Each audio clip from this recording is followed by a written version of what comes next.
E5 TV news కు స్వాగతం. ముందుగా హెడ్లైన్స్. నేడు రైతులకు శుభవార్త తెలపనున్న ప్రధాని మోదీ.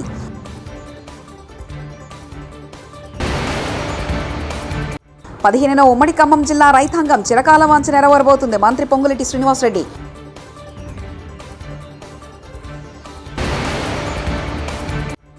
కొట్టుకుపోయిన తుంగభద్ర డ్యామ్ గేట్ వారంతా అప్రమత్తంగా ఉండాలి. మంత్రి నిమ్మల.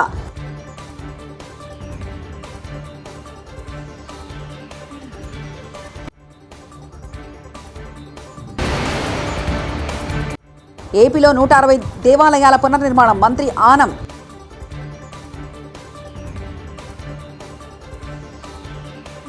ప్రధానమంత్రి నరేంద్ర మోదీ నేడు ఆగస్టు 11న రైతులకు శుభవార్త చెప్పనున్నారు. ఢిల్లీలోని ఇండియన్ అగ్రికల్చర్ రీసెర్చ్ ఇన్స్టిట్యూట్లో అధిక దిగుబడినిచ్చే 109 రకాల పంటల వంగడాలను ప్రధాని మోదీ విడుదల చేయనున్నారు. 109 రకాల వంగడాలలో 61 పంటల్లో 34 క్షేత్ర పంటలు, 27 ఉద్యాన పంటలు ఉన్నాయని పీఎంఓ శనివారం విడుదల చేసిన ప్రకటనలో తెలిపింది. పొలాల్లో పండే పంటలలో మినుము, నూనె గింజలు, చిక్కుడు, చెరుకు, పత్తితో సహా ఇతర పంటలు ఉన్నాయని చెప్పింది. ఉద్యాన పంటలలో వివిధ రకాల పండ్లు, కూరగాయలు, సుగంధ ద్రవ్యాలు, పువ్వులు, ఔషధ పంటలను కూడా విడుదల చేయనున్నట్లు వెల్లడించింది. ఈ సందర్భంగా రైతులు, శాస్త్రవేత్తలతో కూడా ప్రధాని మోదీ మాట్లాడనున్నారు. ఖమ్మం జిల్లాలోని వైరాలో మంత్రులు ఉత్తమ్ కుమార్ రెడ్డి, పొంగులేటి శ్రీనివాసరెడ్డి పర్యటించారు. ఈ సందర్భంగా మీడియాతో మాట్లాడారు. మంత్రి పొంగులేటి శ్రీనివాసరెడ్డి మాట్లాడుతూ ఉమ్మడి ఖమ్మం జిల్లా రైతాంగం చిరకాల వాంఛ ఈ నెల 15న నెరవేరుతుందన్నారు. గోదావరి నీటిని కృష్ణా పరిహార ప్రాంతానికి తీసుకొచ్చే సీతారామ ప్రాజెక్టును ముఖ్యమంత్రి రేవంత్ రెడ్డి ప్రారంభించబోతున్నారని ప్రకటించారు. విజయవాడలోని అంబేద్కర్ సామాజిక న్యాయ మహాశిల్పంపై జరిగిన దాడి రాజ్యాంగ నిర్మాతకు అవమానంగా అభివర్ణిస్తూ పి గన్నవరంలో ఇన్ఛార్జ్ జిల్లా పరిషత్ చైర్మన్ విప్పర్తి వేణుగోపాలరావు గారు, దళిత సంఘాలు, వైఎస్ఆర్సీపీ నాయకులు కొవ్వొత్తుల ర్యాలీ నిర్వహించడం జరిగింది. ఆంధ్రప్రదేశ్ దేవాదాయ శాఖ మంత్రిగా సచివాలయంలో ఆనం రామనారాయణ రెడ్డి బాధ్యతలు స్వీకరించారు. బ్లాక్ 2లోని తన ఛాంబర్లో పూజలు చేశారు. ఈ సందర్భంగా వేద పండితులు ఆయనకు ఆశీర్వచనాలు ఇచ్చారు.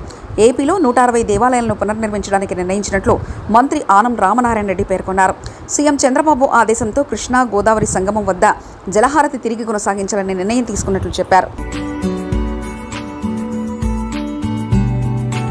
ఈనాడు సుపరిపాలన వైపు ఆంధ్రప్రదేశ్ రాష్ట్ర ప్రభుత్వం ఎన్డీఏ కూటమి నాయకత్వంలో తెలుగుదేశం పార్టీ జాతీయ అధ్యక్షుడు, రాష్ట్ర ముఖ్యమంత్రిగా శ్రీ నారా చంద్రబాబు నాయుడు గారి నాయకత్వంలో ఈరోజు పరిపాలన ముందుకు సాగుతుంది.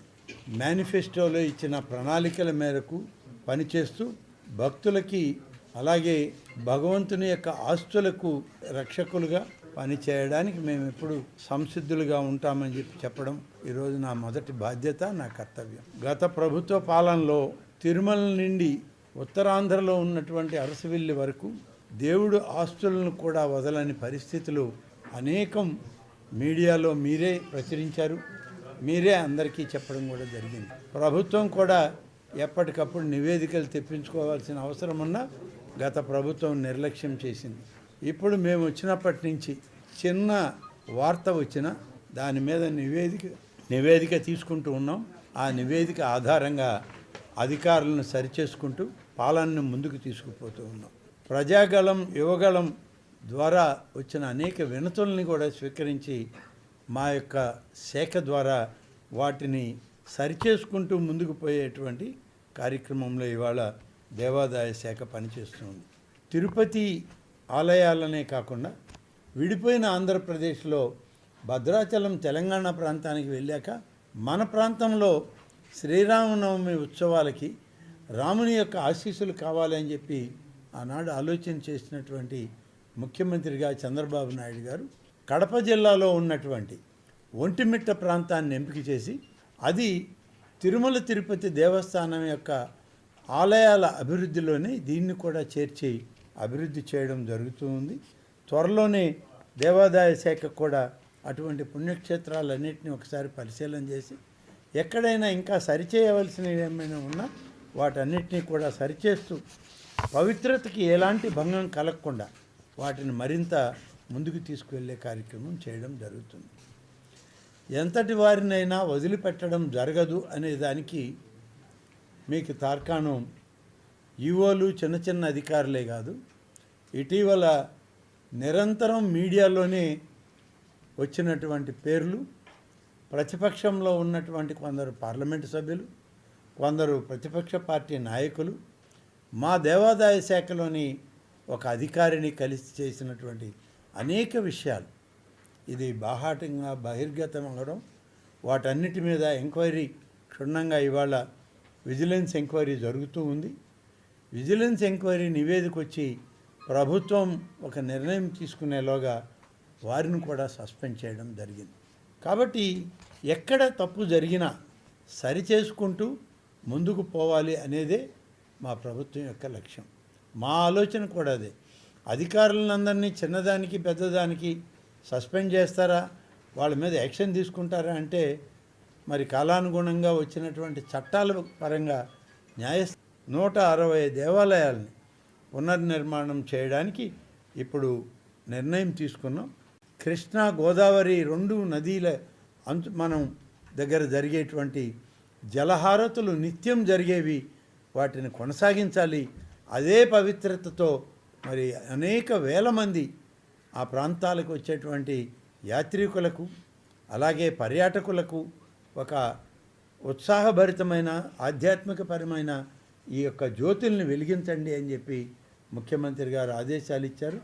దానికే ఏర్పాట్లు చేస్తున్నాం. కర్ణాటకలో తుంగభద్ర డ్యామ్ గేట్ కొట్టుకుపోవడంతో ఏపీ సీఎం చంద్రబాబు సమీక్షించినట్లు రాష్ట్ర జలవనరుల శాఖ మంత్రి నిమ్మల రామానాయుడు తెలిపారు. సీఎం ఆదేశాలతో ఘటనాస్థలానికి ఇంజనీర్ల బృందం సెంట్రల్ డిజైన్ కమిషనర్ వెళ్లారని మంత్రి చెప్పారు. లోతట్టు ప్రాంత ప్రజలను అప్రమత్తం చేయాలని కలెక్టర్ను ఆదేశించమన్నారు. కౌతాలం, కొజ్గి, మంత్రాలయం, నందవరం ప్రాంతాల ప్రజలు అప్రమత్తంగా ఉండాలని కోరారు. శ్రీశైలం సాగర్, పులిచిత్తల ప్రాజెక్టుల అధికారులకు ఈ మేరకు ఆదేశాలు జారీ చేశారు.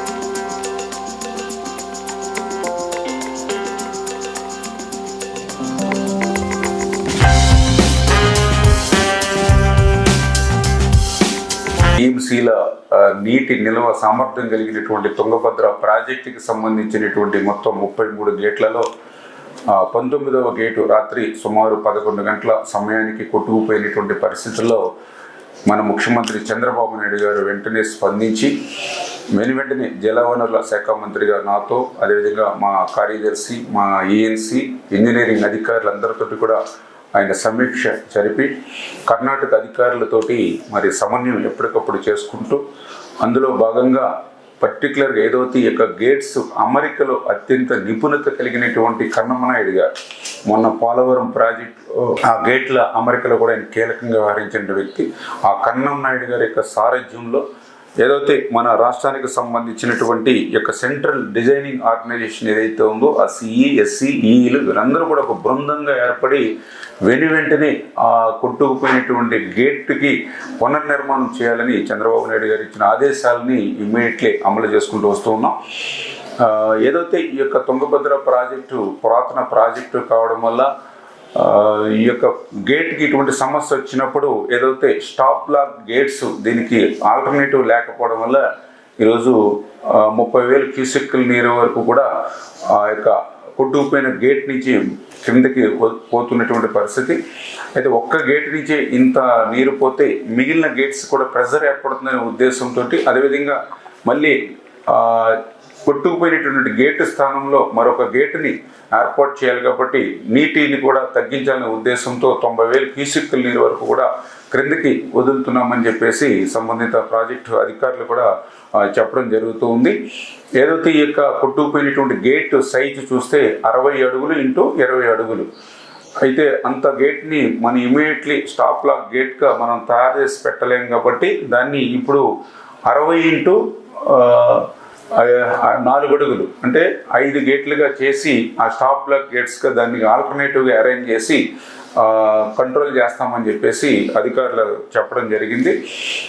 దీనివల్ల ప్రస్తుతానికి అంతగా, ఎందుకంటే ఏదైతే క్రింద ఈ ప్రాజెక్టుకి క్రింద ఉన్నటువంటి ఏదైతే కర్నూలు, కడప, అనంతపూర్ అంటే ఏదైతే హై లెవెల్ కెనాల్, లో లెవెల్ కెనాల్, కేసీ కెనాల్కి సంబంధించిన ఆయకట్లు ఏవైతే ఉన్నాయో ఇమ్మీడియట్లీ ఇప్పుడు అంత వాటర్ ఇబ్బంది అయితే ఉండదు. ఎందుకంటే ఏదైతే దీని యొక్క తుంగభద్ర ఫుల్ కెపాసిటీ 1633 అడుగుల వరకు, కానీ దీని యొక్క కెనాల్స్ చూసినట్లయితే 1585 లెవెల్కే కెనాల్స్గా వాటర్ వెళ్తుంది కాబట్టి ప్రస్తుతానికైతే త్రాగునీరుకి కానీ సాగునీరుకి కానీ మనకున్నటువంటి జిల్లాలకి సమస్య లేకపోయినప్పటికీ ఈ యొక్క నీటిని నిల్వ చేసుకునేటువంటి సామర్థ్యం తగ్గిపోతుంది కాబట్టి, అంటే 105 టీఎంసీల నుంచి 50-40 టీఎంసీలకు వచ్చేస్తుంది కాబట్టి ఫ్యూచర్లో ప్రాబ్లం వస్తుంది. కాబట్టి ఈ స్టాప్ వర్క్ లాక్ గేట్స్ ఏవైతే ఉన్నాయో ఇది ఒక 2-3 డేస్లోనే ఇది కంప్లీట్ చేసుకుని, రేపు ఫోర్కాస్ట్ కూడా చూస్తే ఆగస్టు 15 తర్వాత మళ్ళీ వర్షాలు వచ్చి మళ్ళీ ఇన్ఫ్లో కూడా ఈ తుంగభద్రకు వస్తుంది. కాబట్టి ఈ ఆగస్టులోనే మళ్ళీ 105 టీఎంసీల నీటిని కూడా నిల్వ చేసుకునేటువంటి అవకాశం ఉందని చెప్పేసి అధికారులు కూడా ముఖ్యమంత్రి గారితో సమీక్షలో కూడా చెప్పడం జరిగింది. ఖచ్చితంగా ఇవన్నీ కూడా ఒక టీం వర్క్గా యుద్ధ ప్రాతిపదికన ఎప్పటికప్పుడు రివ్యూ చేసుకుంటూ క్లోజ్ మానిటరింగ్ చేసుకుంటూ వెళ్తామని చెప్పి తెలియజేసుకుంటూ, ఎందుకైనా ముందు జాగ్రత్త చర్యగా అక్కడ కర్నూలు కలెక్టర్ గారితో, అదేవిధంగా ఆ యొక్క ప్రాజెక్టు కింద ఉన్నటువంటి ఏదైతే కౌతాలం, కోసింగి, మంత్రాలయం, నందవరం ఏదైతే మండలాలు ఉన్నాయో వారి ప్రజలందరినీ కూడా కొంత అప్రమత్తంగా ఉండడం, అదేవిధంగా ఏదైతే ఈ క్రింద శ్రీశైలం, నాగార్జున సాగర్, పులిచింతల అంటే ప్రస్తుతానికి ఏ ఇబ్బంది లేకపోయినప్పటికీ కూడా అప్రమత్తంగా ఉండమని అక్కడ ఉండేటువంటి ప్రజలు కానీ ఇక్కడ ఉండేటువంటి డ్యాములకు సంబంధించిన అధికారులను కూడా హెచ్చరించడం జరిగింది. ఓవైపు జర్నలిస్టుల ఆకలి చావులు, మరోవైపు అదే జర్నలిస్టులకు ఆర్టీసీ బస్సులో అవమానాలు.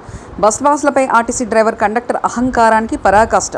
హనుమకొండలో ఒక జర్నలిస్ట్ సోదరుడు యోగి చనిపోతే అంత్యక్రియల కోసం జనగామకు వెళ్తున్న జర్నలిస్టులను దిగిపోమంటూ వార్నింగ్ ఇచ్చిన కండక్టర్. ఒక బస్సులో 4 జర్నలిస్టుల మిత్రులు ఎక్కగా ఇంకా ఎంతమంది వస్తారంటూ గొడవ పెట్టుకున్న ఆర్టీసీ డ్రైవర్ కండక్టర్. డ్యూటీలో లేకుంటే నీ సంగతి చూసేవాడినంటూ ఎవరికి చెప్పుకుంటావో చెప్పుకో అంటూ జర్నలిస్టులను బెదిరించిన కండక్టర్. అరే వీడి పాస్ గుంజుకొని డిపోలో అప్పచెప్పు, అక్కడ మాట్లాడుకుందామంటూ బెదిరింపులు. జర్నలిస్ట్పై దురుసుగా ప్రవర్తించిన జనగామ డిపో ఆర్టీసీ డ్రైవర్ కండక్టర్పై చర్యలు తీసుకోవాలని జర్నలిస్ట్ సంఘాలు డిమాండ్ చేస్తున్నాయి.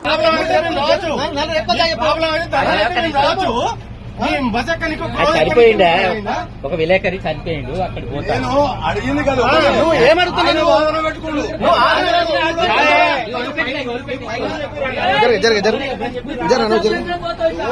చెప్పన్నా చెప్పు, నువ్వు నలుగురు ఎక్కువ చెప్పు. నువ్వు ఆర్గ్యుమెంట్ పాస్ ఎందుకు గుంజుకుంటావు? నువ్వు పాస్ ఎందుకు గుంజుకుంటావు చెప్పు. నువ్వు పాస్ ఎందుకు గుంజుకుంటావు?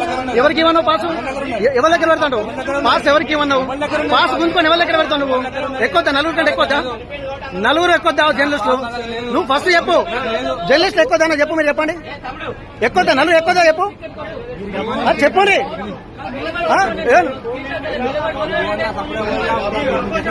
చెప్తా అంత పోతుంది ఆగు. నువ్వు పెట్టుకుంటా కదా, పెట్టుకుంటా. మీరు నిన్న మీ కండక్టర్ గురించి ఏమో మేము మాట్లాడాలి, మీ కండక్టర్ గురించి ఏమో మేము మాట్లాడాల్సి వస్తుంది. పబ్లిక్ కాదు నీకే, నువ్వు పబ్లికా? నువ్వు పబ్లిక్ కదా, పబ్లికా? తీసేమని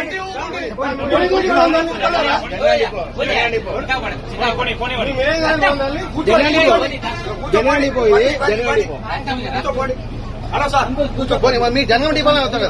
మీ జనగాలు మీ కండక్టర్ అయితేనే మేము వచ్చాము. మీరు కూర్చోపోండి.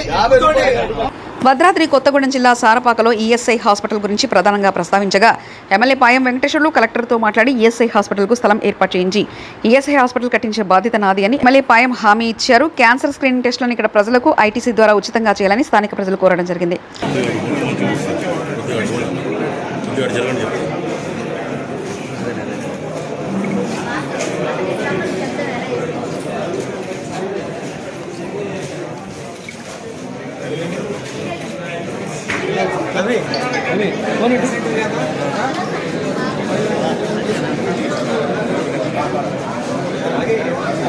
ఓకే చేయవా?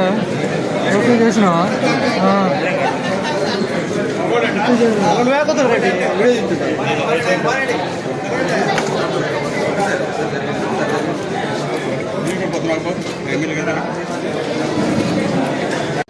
ఎంతోమంది ఎమ్మెల్యేలు వస్తున్నారు. గతం నుంచి ఇప్పటి నుంచి జరుగుతుంది. ఐటీసీ ఒకటి పర్మనెంట్ సొల్యూషన్ డిస్పెన్సరీ అనేది పబ్లిక్ కూడా ఏర్పాటు చేయాలి సార్.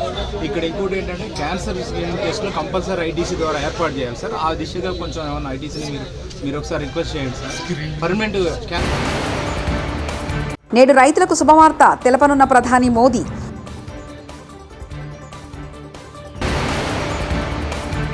పదిహేనున ఉమ్మడి ఖమ్మం జిల్లా రైతాంగం చిరకాల వాంఛ నెరవేరబోతుంది. మంత్రి పొంగులేటి శ్రీనివాసరెడ్డి.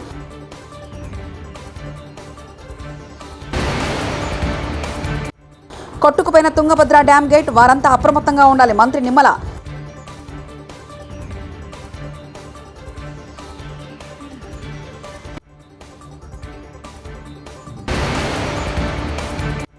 ఏపీలో 160 దేవాలయాల పునర్నిర్మాణం. మంత్రి ఆనం.